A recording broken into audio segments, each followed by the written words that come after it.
शादी के 1 साल बाद ही मेरे पति इस दुनिया और मेरी ज़िंदगी से हमेशा के लिए चले गए। सास ने मेरी शादी अपने नाती से करवा दी, जो अभी सिर्फ 14 वर्ष का था। मैंने सोचा था मेरी शादी जिससे हुई है वो तो बच्चा है, लेकिन मेरा नाम कल्पना है। मैं बहुत ज़्यादा खूबसूरत थी। मेरी ज़िंदगी में सब कुछ ठीक था। मुझे ऐसा लगता था ज़िंदगी में फिर भी कुछ बुरा नहीं होगा, क्योंकि मैंने कभी किसी का बुरा नहीं किया था। लेकिन वही होता है जो किस्मत में लिखा होता है। जब मैं छोटी थी तो मेरी माँ एक आदमी के साथ मुझे और मेरे पापा को छोड़कर भाग गई थी। मेरे पापा घर में ज़्यादा ध्यान नहीं देते थे और वह भी एक औरत को शादी करके ले आए। जब मैं 18 वर्ष की हो गई तो मैं घर के सारे काम करती थी, बच्चों को ट्यूशन भी पढ़ाती थी। इसलिए मुझे सब कहते थे कि तुम्हारे पापा कभी भी तुम्हारी शादी नहीं करेंगे। एक दिन तो उनको नौकरानी मिली हुई है, ऊपर से 15,000 रुपये तुम कमा लेती हो। पापा जो कह देते थे वही होता। शायद यही वजह थी कि बात बदल गई थी। मैं 10 से 15,000 तक आराम से कमा लेती थी, जो कि सौतेली माँ मुझसे ले लिया करती थी। लेकिन फिर भी एक दिन मुझे मेरी सौतेली माँ ने बताया कि तुम्हारे लिए रिश्ता देख लिया है। तो मैं हैरान हो गई।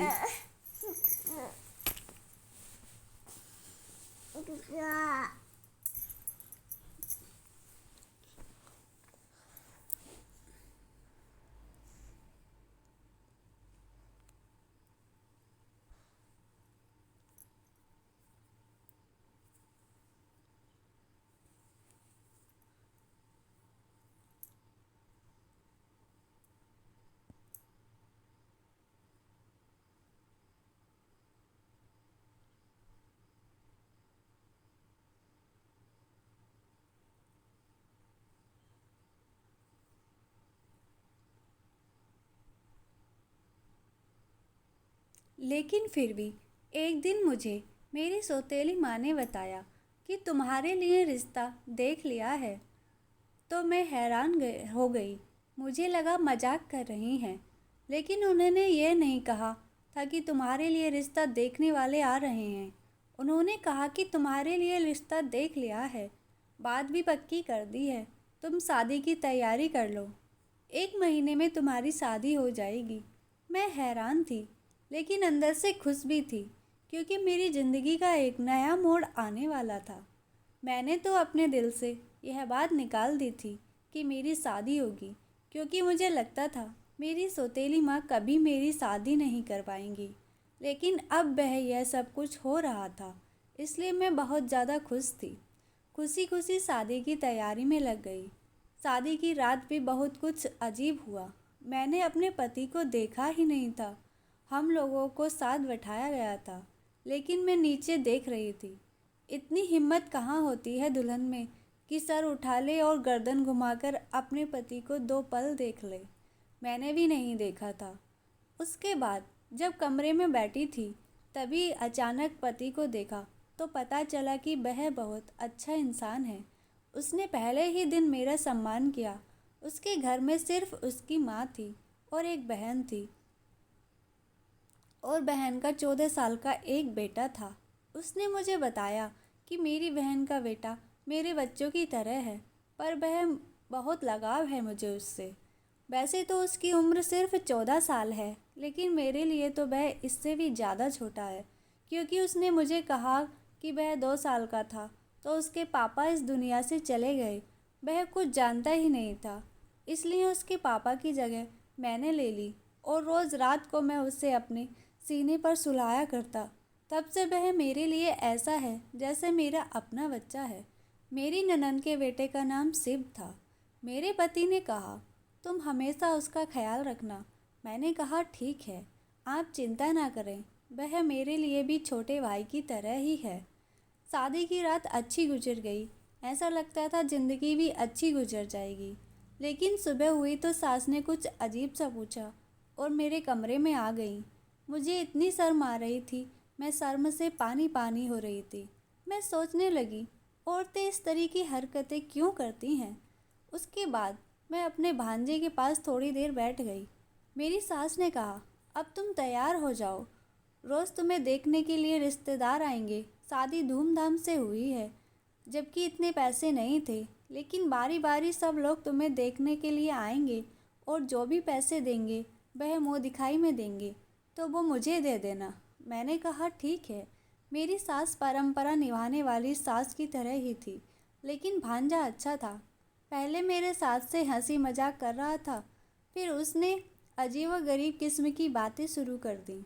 मुझसे पूछने लगा, आप और मामा क्या कर रहे थे?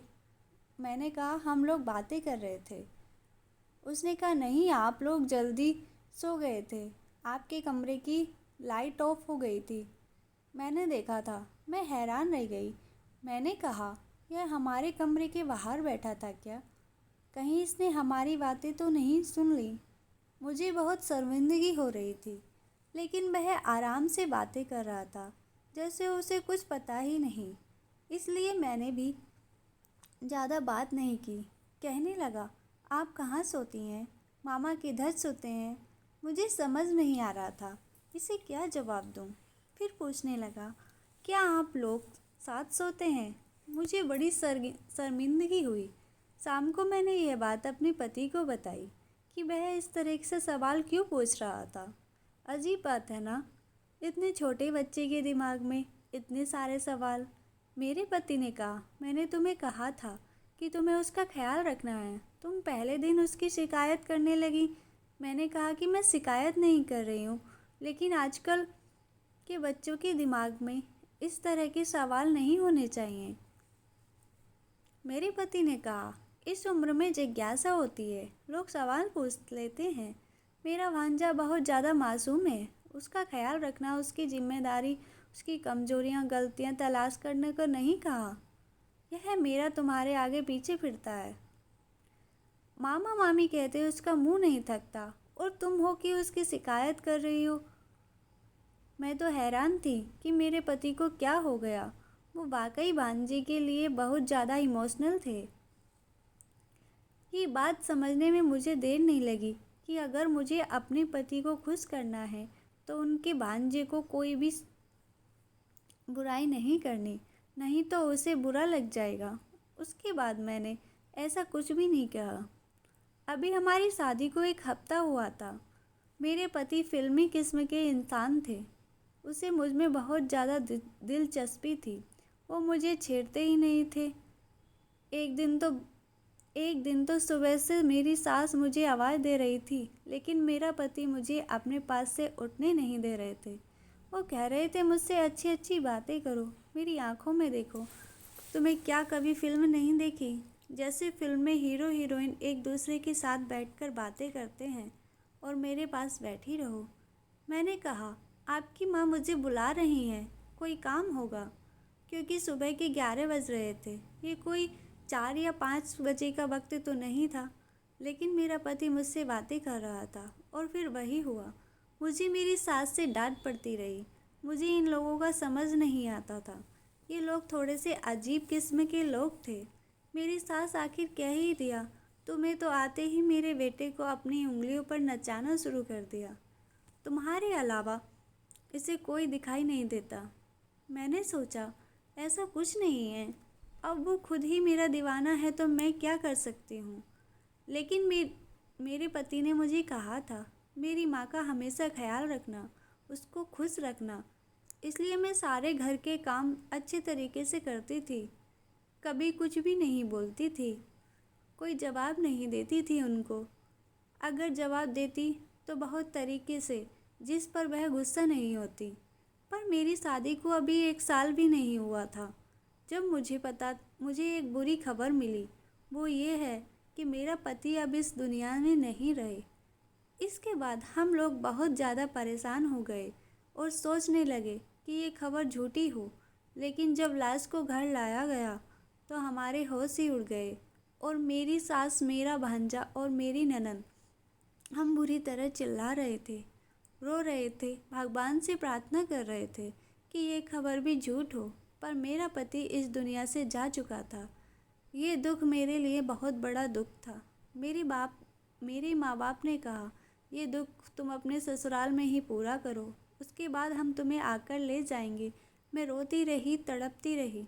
मेरी सास मुझे कुछ कहती रही कि जब से तू आई है तूने मेरे बेटे को खा लिया, तेरे कदम ही मनहूस हैं। इस घर का बारिश चला गया, मेरा बेटा चला गया, सब कुछ बर्बाद हो गया, सब कुछ खत्म हो गया। तूने किया है ये सब 4 महीने से सुनने में ही गुजरे थे, लेकिन इसके बाद ये वक्त ख़त्म हो गया तो मैं यह सोचकर थोड़ी बेफिक्र थी कि अपनों के पास चली जाऊंगी। वैसे भी अब मेरी ज़िंदगी में खुश रहने के लिए क्या रह गया था। पापा ही थे मेरे अपने, बाकी तो मेरी माँ भी सौतेली थी। जब मेरी सौतेली माँ और पापा मुझे वापस लेने के लिए आए तो मेरी सास ने एक ऐसी बात की कि सब हैरान रह गए। मेरी सास का कहना था, मैं इसे वापस नहीं भेज सकती, ये मेरे बेटे की विधवा है। मेरे पापा ने कहा, आपका बेटा इस दुनिया में नहीं रहा, इसका यहाँ पर क्या काम। लेकिन मेरी सास का कहना था, इसकी वजह से मेरा बेटा गया है, अब यह ही यहाँ से चली जाएगी तो क्या। मेरे घर में कमाने वाला कोई भी नहीं है। मेरी एक बेटी है जो विधवा है, उसका एक बेटा है जो अभी स्कूल में पढ़ता है, तो फिर क्या हम भूखे मर जाएंगे। ये मेरे बेटे की जगह कमाई करेगी और हमारा घर चलाएगी। मेरे पापा और मम्मी ने कहा, ये तो बहुत ही बुरी बात है, ऐसा नहीं होना चाहिए। लेकिन मेरी सास ने ठान ली थी। फिर मेरे पापा मेरी सास के बीच काफ़ी बहस हुई, काफ़ी बात इस तरह जाती तो कभी उस तरफ। जब मुझसे पूछा गया तो जाहिर है मैं वापस जाना चाहती थी। मेरा भी इस घर में दम घुटता था, पर मेरी सास ने कहा, यह यहाँ से नहीं जाएगी। मेरी सास अपने कुछ रिश्तेदारों को भी बुला लिया और बुरी तरह से लड़ाई करने के लिए आतुर हो गई। अजीबोगरीब तरह की बातें कर रहे थे। फिर नतीजा यह निकला कि मेरी शादी दोबारा कर दी जाए तो फिर मैं इस घर में रह सकती हूँ। लेकिन इस घर में एक ही मर्द था, उसके साथ मेरी शादी कराने की बातें होने लगी। तब सबने कहा, छोटा है तो क्या हुआ, ये लड़की कौन सी 40 साल की है, इस तरह ये इस घर में रह जाएगी, इस घर में फिर से बहू बन जाएगी। मैं ये सब कुछ नहीं चाहती थी, लेकिन मेरी सास ने मेरे पापा को मना लिया। मेरी सौतेली माँ ने भी हाँ कह दी। अगर हम इसको अपने घर ले जाएंगे तो हमारा क्या फ़ायदा है, दोबारा इसकी शादी तो होगी नहीं, कहाँ से दोबारा रिश्ता तलाश करेंगे। एक विधवा के लिए रिश्ता कौन लाएगा, आजकल तो कुंवारी लड़कियों का रिश्ता नहीं मिलता। इसलिए इसको यहीं रहने दें, समाज वाले भी बातें करेंगे। एक बेटी अगर फिर से सुहागन बन रही है तो इस ऑफर को ठुकराना कोई समझदारी तो नहीं। तो हमारे घर में भी ये विधवा ही कहलाएगी। मेरी सौतेली माँ ने अजीबोगरीब बातें करके मेरे पापा को मना लिया। वो मुझे वहीं पर छोड़कर चले गए। कुछ दिन बाद मेरी शादी मेरे भांजे के साथ करवा दी, जिसको मेरा पति अपना बेटा कहता था और जिसको मैं अपने छोटे भाई की तरह समझती थी। इतना तो मैं अपने पति की मौत पर भी नहीं रोई थी जितना इस बात पर रोई थी। चीखी चिल्लाई, लेकिन किसी ने मेरी एक बात न सुनी। मेरी शादी करवा दी गई। मेरी शादी के वक्त मेरी सास ने मेरा सर ज़बरदस्ती पकड़कर मुझसे हाँ करवाया था। उसके बाद मैंने जिद कर ली कि मुझे अपने भांजे के साथ कमरे में नहीं जाना, लेकिन मेरी सास और ननद पीछे पड़ी थी। उसने कहा, आज सुहाग की रात है, आज तू कमरे में नहीं गई तो फिर कुछ हो जाएगा, और क्या तुम मेरे दूसरे नाती को भी मारना चाहती हो। लेकिन मैं नहीं गई। अगले दिन मेरी सास ने मुझसे कहा, मुझे नौकरी करनी होगी। उसने मोहल्ले में ढेर सारे बच्चे इकट्ठे कर लिए।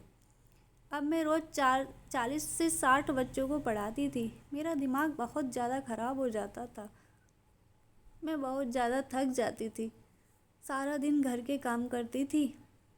एक हफ्ता इसी तरह बीत गया। मैं अपने भांजे के कमरे में जाने से घबराती थी, नहीं जाना चाहती थी। मुझे लगा वो बच्चा है, मेरा उसके साथ रिश्ता करवा दिया, बस वो अपने कमरे में रहे और मैं अपने कमरे में। उसके कमरे में जाकर क्या ही करना था। मेरी सास मेरे पीछे पड़ी थी। कुछ दिन तो इस तरह बीत गए। मैं एक दिन यह देखकर हैरान रह गई कि मेरा भांजा खुद यह कह रहा था कि मेरी पत्नी को मेरे कमरे में भेजो, लेकिन मुझे पता था वो बच्चा है, उसे इन सारी बातों का पता नहीं होगा, इसलिए वो कह रहा होगा कि उसे ये सब कुछ अजीब लग रहा है। वो खुश हो रहा है। एक तो उसकी शादी हो गई, वो भी इतनी जल्दी। उसके लिए अब सब कुछ नया है। मैं हैरान रह गई कि उसके दिमाग में भी ऐसी बातें तो पहले ही दिन से थी। मैं समझ गई थी कि उसे ऐसी चीज़ों का शौक़ है, लेकिन उसे यह नहीं पता था कि पत्नी क्या होती है। मेरी ज़िंदगी बर्बाद हो गई थी। मेरी ज़िंदगी में अब कुछ भी नहीं बचा था। मैंने एक दिन सोच लिया कि मैं इस घर से भाग जाऊंगी। ये कोई इतना ज़्यादा मुश्किल नहीं था, इसलिए मैंने सोच लिया कि मुझे क्या करना है। लेकिन मेरे भांजे को पता चल गया। उसने कहा, फ़िक्र ना करें, मैं आपकी मदद करूँगा। जो भी आप कहेंगी मैं करूँगा, फ़िक्र मत करो, आपको कोई दिक्कत नहीं होगी, मैं आपका ख्याल रखूँगा। वह बातें तो इस तरह कर रहा था जैसे कि मैं उसे सुनना चाहती थी। मैं बुरी तरह रोने लगी। मैं भी घर से भागना नहीं चाहती थी। भागकर कहाँ जाती? एक बार भाग जाती तो मुझ पर ठप्पा लग जाता कि यह घर से भाग गई। मैं एक इज्जतदार घर की बेटी थी। मैंने सारी ज़िंदगी इज्जत से गुजारी थी। मैं अपने बाप का नाम कैसे बदनाम कर सकती थी? मैं बुरी तरह रोने लगी और अपने पति के साथ वापस आ गई। ऐसा पति नहीं चाहिए था। मेरा दिल नहीं कर रहा था उसको पति कहने का। सुबह इस बात की आखिर मेरी खबर मेरी ननंद सास को भी हो गई, लेकिन मेरे देवर ने सब कुछ संभाल लिया, वरना वह मुझे डांट पड़ती और मैं ऐसा नहीं चाहती थी। उसके बाद मेरी ननंद को बैठे बैठे न जाने क्या हो गया, उसने शोर करना शुरू किया। उसने कहा, आज तो तुम मेरे बेटे के कमरे में जाओगी। तुमने तमाशा बना लिया। इसकी पत्नी हूँ। पत्नी एक साथ नहीं रहेंगे तो क्या अलग अलग रहेंगे? यह बात बिल्कुल भी अच्छी नहीं है। मैंने बहुत सोचा। मेरी सास ने ज़बरदस्ती मुझे फिर से दुल्हन बनने को कहा। मुझे दुल्हन बनाकर कमरे में भेज दिया। एक पल को मैंने सोचा कि मैं अंदर से कमरे को ताला लगा लूं, लेकिन मैं ऐसा नहीं कर पाई क्योंकि मेरी सास ने पहले ही दरवाज़ा खोल दिया था। थोड़ी देर बाद मेरा भांजा कमरे में आ गया। मैंने कहा, ये तो बच्चा है, इसे डरा धमका कर सुला दूंगी। मुझे परेशान होने की ज़रूरत ही क्या है? मेरी सास भी खुश, मैं भी खुश। किसी को क्या पता चलेगा कि कमरे के अंदर क्या हो रहा है? मैं हैरान होने लगी। ये ख्याल मुझे पहले क्यों नहीं आया? उसने मुझे कहा कि तुम बहुत प्यारी लग रही हो। मैंने कहा, ठीक है, अब तुम सो जाओ। मैं मेकअप और ज्वेलरी उतारने लगी। उसने कहा, तुम बहुत अच्छी लग रही हो। मैंने कहा, मैं अच्छी हूँ या बुरी हूँ, इससे तुम्हें कोई मतलब नहीं, चुप करके सो जाओ। मैंने उसे आखिरी बार कहा था। किसी बीवी की तरह नहीं, बल्कि शायद उसकी माँ की तरह बोल रही थी, जो डांट कर सुला देना चाहती थी। लेकिन वो मुझे ऐसी नज़रों से देख रहा था जैसे किसी ने आज तक मुझे नहीं देखा था। मैंने कहा, मेरी शक्ल क्यों देख रहे हो? चुपचाप सो जाओ। मैं अभी भी इस पर रोक जमाने की कोशिश कर रही थी, जबकि मुझे डर लग रहा था। थोड़ी देर के बाद उसने मेरा हाथ पकड़ा और मेरे मुंह पर थप्पड़ दे मारा। मैं हैरान रह गई। उसने कहा, तुम्हें तमीज़ नहीं है? अपने पति से किस तरह बात करते हैं? तुम मुझ पर चिल्ला रही हो, बेवकूफ़ औरत। मैंने कहा, तुम अभी ज़मीन से निकले नहीं हो और रोते हो पति बनने के लिए। तुम मेरे पति नहीं हो, तुम्हारी उम्र ही क्या है? उसने कहा कि तुम मुझे पहले दिन से पसंद आ गई थी। तुम्हें पता है तुम्हें पाने के लिए क्या कुछ नहीं किया? अपने बाप जैसे मामा को मारना पड़ा क्योंकि मैं तुम्हें पाना चाहता था। ये सुनकर मेरी रूह कांप गई। उसने अपने मामा को खुद मारा। उसने कहा, मैंने अपने मामा को खुद मारा था। उसने कहा, मैंने अपने मामा की कार का ब्रेक फेल कर दिया था, जिसकी वजह से जब वह थोड़ा आगे गया तो उसका ब्रेक से कंट्रोल ख़त्म हो गया, उसका एक्सीडेंट हो गया। सबने यही समझा कि उसका हादसा हो गया है। वह दुनिया से चला गया। जबकि यह सोचा समझा प्लान था। मैं हैरान रह गई। इस आदमी ने मेरे पति को मारा, जिसे मैं बच्चा समझ रही थी, और अभी मेरा पति बना खड़ा था। यह कोई मासूम बच्चा नहीं था, यह एक शैतान था जिसने अपने मामा को मार डाला। इसका मामा, जो इसे बहुत प्यार करता था, इसे अपने बच्चे की तरह समझता था। क्या ये ज़माना इतना बदल गया था? मुझे तो कुछ समझ नहीं आ रहा था। मैं वहाँ से भाग जाना चाहती थी, चीखना चिल्लाना चाहती थी, लेकिन उसने अपनी तरफ खींच लिया। मगर जब से मुझे यह पता चला कि मेरी पति की मौत नहीं बल्कि मारा गया था, तो मैं एक हफ्ते तक बेहोश रही। सबको सब कुछ बताया, चिल्ला चिल्ला कर बताया, पर किसी ने मेरी बात पर यकीन नहीं किया। उन्होंने कहा ऐसा नहीं हो सकता, ये अपने मामा को कभी नहीं मार सकता। तुम झूठ बोल रही हो, क्योंकि तुम इससे शादी नहीं करना चाहती थी। मेरे पास एक ही रास्ता था, मैं खुदकुशी कर लेती, लेकिन मुझे किसी ने मरने भी नहीं दिया। आज भी इस तरह से ज़िंदगी गुजार रही हूँ, समझ नहीं आता कि क्या करूँ। उसके बाद ज़िंदगी इसी तरह गुजरने लगी। मुझे भगवान ने एक बेटा दिया। मैं यह सोचकर उदास थी कि मेरी किस्मत बुरी है, मेरे बेटे की किस्मत भी बुरी होगी। पर मेरी किस्मत इतनी भी बुरी नहीं थी, क्योंकि मेरे भांजे के साथ भी वही हुआ जो उसने अपने मामा के साथ किया। मैंने उसको पुलिस के हवाले कर दिया। मैं इतने दिनों से उसके खिलाफ सबूत इकट्ठा कर रही थी। अब उसको उम्र कैद की सज़ा हो चुकी है। ये सदमा मेरी सास बर्दाश्त नहीं कर पाई, वो भी मर गई। उसके बाद मैंने अपनी ननंद की दूसरी शादी करा दी, और वो भी बहुत खुश हैं। उसको एक अच्छा जीवन साथी मिला है, और अब वो सारा घर मेरा हो गया। अब मैं अपने बेटे के साथ रहती हूँ, बच्चों को ट्यूशन पढ़ाती हूँ। मेरी ज़िंदगी इसी तरह गुजर रही है। मैंने कभी नहीं सोचा था कि मेरे साथ यह सब कुछ हो जाएगा, पर फिर भी ये सब बातें हो गई। मैं पहले अपने पति को आज भी याद करती हूँ। मुझे उसकी बहुत याद आती है। अगर वह होते तो ये सब कुछ नहीं होता। धन्यवाद दोस्तों।